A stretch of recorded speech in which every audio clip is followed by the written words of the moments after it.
क'क्राझारनि कुसुगाव हिनजावसा गोजौ फरायसालियाव 6थि राष्ट्रीय पोषण माह 1 सेप्तेम्बरनिफ्राय 30 सेप्तेम्बर 2023 नि हाबाफारि क'क्राझार जिल्लानि कुसुगावआव थानाय कुसुगाव ICDS प्रजेक्टनि बानजायनायाव कुसुगाव प्राइमारि हेल्थ सेन्टार कुसुगाव आरो RVSK क'क्राझारनि हेफाजाबजों कुसुगाव हिनजावसा गोजौ फरायसालियाव 6थि राष्ट्रीय पोषण माहखौ 1 सेप्तेम्बरनिफ्राय 30 सेप्तेम्बर 2023 नि हाबाफारि खुंनाय जादों। बे हाबाफारियाव आयदा महरै सुपोषित भारत, संस्कार भारत, सशक्त भारतखौ लानानै कुसुगाव हिनजावसा फरायसालियाव test treat and talk anaemia for adults and गार्ल्सखौ लानाय जादों। हाबाफारियाव नुजाथि फैदों कुसुगाव PHCनि RVSK टीम डक्टर्सफोर doctor Martin Murmu, doctor Rajesh Kumar Vaishya, Kusugaon high स्कुलनि head teacher Sanjay Goswami, BTR फलो district coordinator miss Swagata Gogoi, UNICEF supported प्रोजेक्टनि district programme coordinator miss Grace गेंटे, कुसुगाव ICDS प्रोजेक्टनि CDPO अनुपमा ब्रह्म। दिनैनि प्रग्रामा जोंहा कुसुगाव एमइ गार्ल्स हाई स्कुलाव जादों। दिनैनि प्रग्रामानो जाहैबाय एनिमिया एवारनेस आरो लोगोसे होनफादों चाइल्डहुड मेरिज उन्दै बैसोआव हाबा जानायखौ होबथानाय बेनि सोमोन्दै आरो एनिमियानि सोमोन्दै थाङोबा जों एडोलेसेन्ट गार्ल्सखौ गोसोखाङो। एडोलेसेन्ट गार्ल्सआ जायखौनो होनो 11 बोसोरनिफ्राय 19 बोसोरसिमा एडोलेसेन्ट गार्ल्स होनो सिख्लासा देरफुनाय। बे समाव ओरैबायदि माने इम्पर्टेन्ट पिरियड, बे पिरियडआ बहुत बेसेन गोनां पिरियड जेखौ जोङो सेकेन्ड ग्रयिं स्टेज होननाय जायो लाइफआव आरो बेनो जोबथा ग्रयिं स्टेज, सेकेन्ड जोबथा। बे समावनो जों गावनि देहाखौ मोजाङै राखांनानै गोरा खालायाबा जों उनावहाय थांनानै बेखौ गोरा खालामफिननो हाया, जिहेतु बियो जोंनि जिबननि नैथि स्टेज। बिनि थाखायनो हिनजावसा गथ'फ्रा बे समाव जेला आयरना खमि जायो होनबा आयरन फलिक एसिड होनाय जायो आरो आयरन खमि जानाय माने मा देहायाव हिमोग्लबिन खमायनाय, जायखौ जोंनि बर'फ्रा होनो थै गैया। थै गैयैया बे आयरन खमिनि थाखायनो जायो आरो जों बेफोरखौ जाखांहोनो थाखाय आयरन फलिक एसिड होनानै जाखांफुनाय जायो। लोगोसे गामियाव मोननाय मैगं थाइगं गोथां गाबनि, जेरै जोंहा दा गामियाव मोनो जोङो दिंखियाफोरखौ होनो आरो सजना बिलाइ आरो बे मैफ्राय आरो लोगोसे बे गोथां गाबनि जायखिजाया मैगं थाइगं गामियाव मोननाय बेखौनो जोङो जानांगौ। गथ'फ्रा बाहेरानि बुस्थु दानि गथ'फ्रा रासिन जायो फास्ट फुडखौ, बिनि थाखायनो रासिन नोरजिया जायो गथ'फ्रा, जेराव मैगं थाइगंखौ जानो लुबैया बिसोरो। आरो ना बेदर जायोबाबो जों इसिबां बे आयरन बुस्थुखौ जों मोना, जों मैगं थाइगंनिफ्रायनो रासिन मोननो हायो। फिथाइया दालिम फिथाइखौ जोङो होनो बांसिन, दालिम फिथाइ आरो लोगोसे गासिबो फिथाइ सामथाइखौनो जाजोबनांगौ बे बैसोआव आरो मैगं थाइगङाबो जाजोबनांगौ। बेनि थाखायनो बे स्टेजखौ बहुत इम्पर्टेन्ट लानाय जायो। आरो गथ'फ्रा मा एनिमिया जायोबा जेरा हिमोग्लबिन ल' जानोसै, देहायाव थै गैला, बिदिबा गथ'फ्रा फरायनायावबो मा मनोजग होनो हाया, गोसोखौ फरायनायखौ गोसोआव लाखिनो हाया, बिसोरो एसे लेजिनेस फैयो, अलसिया टाइप जायो, उन्दुनो ओंखारो, जेराव मेंनाय फैयो। आयरननि खमि, हिमोग्लबिननि खमिनि थाखायनो जायो बेफोरबायदिया। बिनि थाखायनो आं दानि हिनजावसा गथ'फोरखौ मोजाङै जानाय लोंनायखौ केयार खालामजानो लुबैयो आरो लोगोसे आयरन फलिक एसिडखौ लाफादेरथों। आरो लोगोसे आं दिनैनि बे माबानि सोमोन्दै एवारनेस होनायनि सोमोन्दै आङो बिसिनि बिमा बिफाखौबो होननो सानो जे हिनजावसा गथ'फोरखौ मोजाङै केयार खालाय, जिहेथु बिसोरनो जोंनि इयुन जोलैनि बिमा जाहैगोन। आरो जों जेला बे एडोलेसेन्ट गार्ल्सआव बिसोरखौ जेरै जोङो गोख्रोङै खालामनानै लांनो हायोबा जों इयुन जोलैयाव जोङो बिसोरनि नोरजिया गथ' जोनोम होनायनिफ्राय बहुद बारग'होनो हागोन। आरो उन्दै बैसोआवथ' हाबा जानो मोनखाया, 18-19 बैसोआव हाबा जायोबा बे समाव जों बिमा जानाया बहुद माने जिउनि थाखाय बहुद भबिष्यतआ माने मा होनो बेखौ जिबननि थाखाय गिनांगौ जानानै फैयो, जेराव गावहानो थैयानो गैखायाबा, गावनो गोख्रों जाखायाखैबा देहाया। बिनि थाखायनो आं गासिबो बिमा बिफाखौ होनो उन्दै बैसोआव हाबा हरनो नाङा गथ'फोरखौ, आफ्टार 20 इयार्स हाबा होनांगौ। लोगोसे 21-22 बोसोर जोनोम बैसो जाबासो बे समाव गथ' जोनोम होनो हानाय गोख्रों मोनसे माबाया फैयो बिसिनाव देहायाव। आं एसेनोसै बेखौनो। आज प्रोग्राम जो होता है द 6 राष्ट्रीय पोषण माह पालन कर रहा है। हम लोग यहाँ कुसुगाव गर्ल्स एमई और हाई स्कूल में ये जितना लड़कियों के पास हम लोग T3 कैंप, T3 में क्या इसका मतलब क्या होता है, वो टेस्टिंग करना है हेमोग्लोबिन और उसका ट्रीट करना है और एनीमिया के बारे में बातचीत चर्चा करना है और अवेयरनेस देना है। ये सोसाइटी में कुछ मैसेज में देना चाहूँगी कि हर लड़कियों ये एनीमिया के बारे में अच्छी तरह से जानकारी मिलना चाहिए और हर स्कूल में IFA टैबलेट जो व्हिप्स प्रोग्राम होता है, weekly iron folic acid tablet, हर लड़कियों अगर ये लेने से उनका पढ़ाई में और उसका हर ओवरऑल डेवलपमेंट के लिए मदद करते हैं। अगर ये नहीं हुआ तो थकान हो जाएगा, कोई स्पोर्ट्स वगैरह में इनको पार्टिसिपेट नहीं कर पाते हैं। सबसे ज़्यादा ये इम्पोर्टेंट होता है कि अगर एनीमिक हो गया ये लड़कियों, किशोरी लड़कियों को क्या हो सकता है, उसका कोई पढ़ाई में ध्यान नहीं दे सकते हैं, कोई फोकस नहीं दे सकता है। इसीलिए इनके लिए ये आयरन स्टोर ये एडोलेसेंस पीरियड में बहुत ही ज़रूरी है। अगर नहीं तो ये लोग माँ बनने वाला है और माँ बनने के बाद अगर आयरन स्टोर अगर नहीं हुआ, काफ़ी नहीं हुआ, सफिशिएंट अगर नहीं हुआ तो क्या हो सकता है, इन बच्चा वो पैदा होता है, वो लो बर्थ वेट पैदा भी हो सकता है कोई, और उसका भी कॉम्प्लिकेशन हो सकता है। अच्छा, ये बहुत ही ज़रूरी होता है कि हर हरा रंग चीज़ में आयरन होता है और ऑर्गन्स मीट ये लीवर होता है, लीवर चीज़ में, और कुछ ऑर्गन चीज़ में हार्ट हो, लंग्स हो और ये स्प्लीन हो।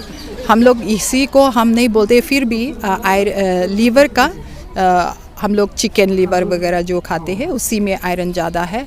और मेथी, सजना और पल्सेस है ना, पल्सेस में दाली होता है, राजमा और मटर, काबुली चना, ये चीज़।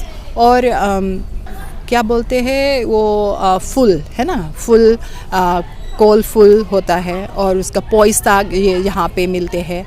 उसी चीज़ को अगर सेलेक्टिवली लड़कियों को ये चुनते इसको खाना चाहिए ताकि उसका आयरन, उसका शरीर में आयरन के लिए मदद हो जाए।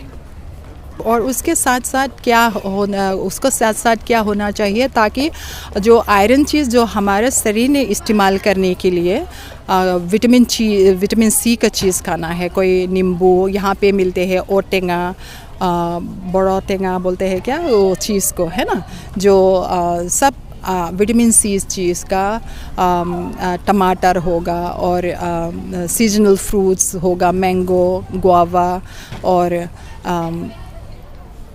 हर चीज़ जो सीजनल में मिलते हैं फ्रूट्स को, उसके साथ साथ नींबू, जो हम लोग नींबू दाल के साथ साथ जो पीते हैं उसी चीज़ को भी बहुत मदद करते हैं हमारे शरीर ने इस्तेमाल करने के लिए। अगर हम लोग उस खाने के साथ साथ अगर खाने के बाद चाय पी लिया और कॉफ़ी पी लिया और कोल्ड ड्रिंक्स वगैरह और बच्चों को कॉफ़ी, चॉकलेट वगैरह खिलाया, तो हमारे जो आयरन चीज़ जो हम लोग खाते हैं हमारे शरीर ने इस्तेमाल नहीं करते हैं, तो पूरा टॉयलेट, पूरा यूरिन में चला जाता है। इसीलिए अगर खाना होने से भी और पीना होने से भी 1 घंटा के पहले, खाना खाने के पहले और 1 घंटा के बाद अगर खाने से बहुत अच्छा होगा। और हमारे जो आयरन चीज़ हमारा शरीर ने जो इस्तेमाल करते हैं विटामिन सी चीज़ के साथ ही खाना हुआ है।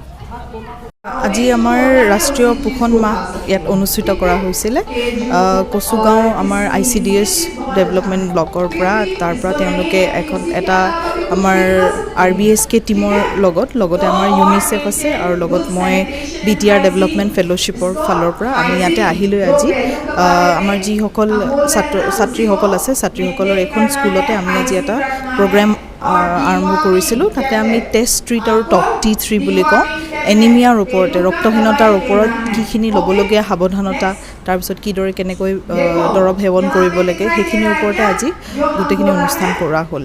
ইয়াত লগতে আমি আজি আমাৰ RBSK টিমৰ ফালৰ পৰা, হেল্থ ডিপাৰ্টমেণ্টৰ ফালৰ পৰা তেওঁলোকে আজি এটা এনিমিয়া টেষ্টটো কৰিব। যিমান ছোৱালী আছে ইয়াতে ছাত্ৰীসকলৰ মাজত আমাৰ অলমষ্ট 300 মান ছোৱালী আহিছে। চ' চ' 300 যিমানখিনি ছাত্ৰী আছে সকলোৰে আজি এটা এনিমিয়া টেষ্টিং কৰা হ'ব। তাৰপিছত লগতে তেওঁলোকে এটা নতুন পদক্ষেপো লৈছে 6 মাহৰ পাছত তাৰমানে এই টেষ্টিং কৰাৰ ছোৱালীখিনি পাছলৈ আৰু টেবলেট খোৱাৰ পাছত আইৰণ ফলিক এচিড টেবলেট খোৱাৰ পাছত কিমানখিনি তেওঁলোকৰ হেমোগ্ল'বিন বাঢ়িছে সেইটো চোৱালৈ মানে এটা নতুন তেওঁলোকে আৰম্ভ কৰিছে এটা প্ৰগ্ৰেম। এইটোৱে আছিলে ৰাইজলৈ এইটোৱে আহ্বান যে তেওঁলোকে আমি যিমানখিনি আইৰণযুক্ত আমি খাদ্য খাব লাগে সেইখিনিৰ ওপৰত যাতে তেওঁলোকে গুৰুত্ব দিয়ে। লগতে আমাৰ কিশোৰীসকলৰ মাজত ধৰক তেওঁলোকৰ যিমানখিনি সাৱধানতা অৱলম্বন কৰিব লাগে, যিদৰে আমি আইৰণ টেবলেটেই হওক বা আইৰণযুক্ত আহাৰ কিদৰে খাব লাগে সেইখিনিৰ ওপৰত বেছি গুৰুত্ব দিব লাগে। আৰু লগতে আমাৰ পোষণ অভিযান যোনটো আমাৰ সমাজ কল্যাণ বিভাগৰ পৰা আমাৰ অংগনবাদী কেন্দ্ৰত যিখিনি অনুষ্ঠান কৰি থাকে তাতে আমাৰ ৰাইজে সহযোগ কৰিব লাগে বুলি মই আহ্বান জনাইছোঁ। আজি মই ধন্যবাদ জনাওঁ ICDS প্ৰজেক্ট কচুগাঁৱৰ তেওঁলোকে আমাক মাতিছে। আমি কচুগাঁও ব্লক PSCৰ পৰা RBSK টিম আহিছোঁ। তো মেইনলি ৰাষ্ট্ৰীয় পোষণৰ বিষয়ে প্ৰগ্ৰামটো আছিল, যিহেতু যেনেকুৱা কি খাদ্য খাব লাগিব আৰু কেনেকুৱা খাব লাগিব আৰু কেতিয়া মেডিচিন খাব লাগিব, মেইনলি এনিমিয়াৰ বিষয়ে ইয়াতে প্ৰগ্ৰামটো হৈছে। যিহেতু এনিমিয়া হ'লে বহুত ধৰণৰ বেমাৰ হ'ব পাৰে, যিহেতু আমি বহুত প্ৰগ্ৰাম আছে এনিমিয়াৰ বিষয়ে। তো এটা প্ৰগ্ৰাম আমাৰ আছিলে যোনটো বিয়া হোৱাৰ লগে লগে এই আইৰণ টেবলেটটো খাব লাগে। কাৰণ আইৰণ টেবলেটটো যদি খায় তেতিয়া যিমান ধৰণৰ আমাৰ বাৰ্ড ডিফেক্ট আছে, সৰুতে যিবিলাক বেমাৰী হয় বাচ্চাবোৰৰ, যেনিবা ক্লাফ ফুট থাকে, ক্লেপ লিপ থাকিব, অৰ ফাটা তালু ফাটা বা তেওঁলোকৰ বেলেগ কেটাৰেক্ট বেমাৰো হ'ব পাৰে। তো সেইবোৰ বহুত বস্তু ৰোধ হয়। আৰু যেনেকুৱা ছোৱালীবোৰ যেতিয়া ডাঙৰ হৈ যায় তেওঁলোকৰ মেইনলি মেনষ্ট্ৰুৱেশ্যন চাইকেলটো আৰম্ভ হয়। সেইখিনি আৰম্ভ হ'লে তেওঁলোকৰ আইৰণৰ দৰকাৰী বহুত পৰে। তো সেইখিনি এৱেৰ আমি কৰিলোঁ ইয়াতে যিমান পাৰোঁ। আৰু তেওঁলোকে ভালকৈ আমাক হেৰি কৰিলে, মানে একচেপ্ট কৰিলে বা তেওঁলোকে ভালকৈ শুনিলে। তো এইটো কাৰণে মই স্কুল মেনেজমেণ্টকো ধন্যবাদ দিব বিচাৰোঁ। আৰু বিচাৰোঁ যাতে তেওঁলোকে ভালকৈ ফ'ল' কৰে, যদি আমাৰ ইনষ্ট্ৰাকশ্যনখিনি ফ'ল' কৰে বা খাদ্য যেনেকুৱা খাব লাগে সেইটো ফ'ল' কৰে, তেওঁলোকৰ এনিমিয়াটো হ'ব নালাগে তেনেকুৱা হ'লে।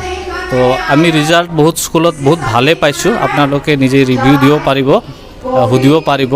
যেতিয়া আমি তেনেকুৱা ধৰণৰ বাচ্চা পাইছোঁ তো টেষ্ট কৰালোঁ আৰু মেডিচিনটো দিলোঁ। যেনিবা কিছুমানৰ 1 মাহৰ, কিছুমানৰ 2 মাহৰ, কিছুমান 3 মাহৰ, তেওঁলোকে বহুত ধুনীয়া ৰিজাল্ট পালে। তো সেইখিনি আমি ধন্যবাদ জনাওঁ আকৌ এই স্কুলৰ মেনেজমেণ্ট আৰু কচুগাঁও ICDS প্ৰজেক্টৰ পোষণৰ যিবিলাক কৰ্মী আছে, যাতে বেলেগ স্কুলতো এই ধৰণৰ প্ৰগ্ৰাম পাতে আমাৰ, যাতে আমি এনিমিয়াটো ৰোধ কৰিব পাৰোঁ। তো সেইখিনি মই ক'ব বিচাৰি আছোঁ। বডি এতিয়া নাপাব, পিছত আহক, যাওক স্যার প্লিজ স্যার आइ हाथरखि दा गाबसै। अख्राङा जोंनि हारिनि थाखायनो गावनि जिउखौ बाउसोमबाय।